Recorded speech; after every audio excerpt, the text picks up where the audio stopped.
या चित्रपटाने धुमाकूळ घातलाय। हा चित्रपट एक स्पाय स्टोरी आहे, गुप्तहेरांची कहाणी। भारतीय गुप्तहेरांच्या कहाण्यांवरील अनेक वेब सिरीज आपण पाहिलेल्या आहेत, तशीच या चित्रपटाची कहाणी आहे। पण काही लोकांना ती आवडलेली नाही।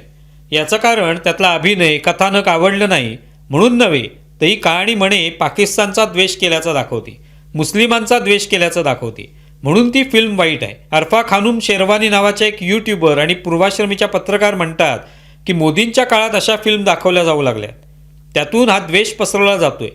पाकिस्तान, बांगलादेश, अमेरिका अशा कुणाबद्दल निष्कारण द्वेष कशाला पसरवला जावा असा सवाल त्या करतात। मुळात पाकिस्तान भारताबद्दल जो द्वेष वर्षानुवर्षे ओकत आला आहे, त्याबद्दल या खानुमबाईंना काही वाटत नाही। जे दहशतवादी भारतात असे अनेक हल्ले करून निरपराध्यांना मारतात, त्याबद्दल त्यांना राग येत नाही की त्यातून होणारा रक्तपात त्यांना दिसत नाही, पण चित्रपटातल्या रक्तपाताने त्यांना त्रास होतो।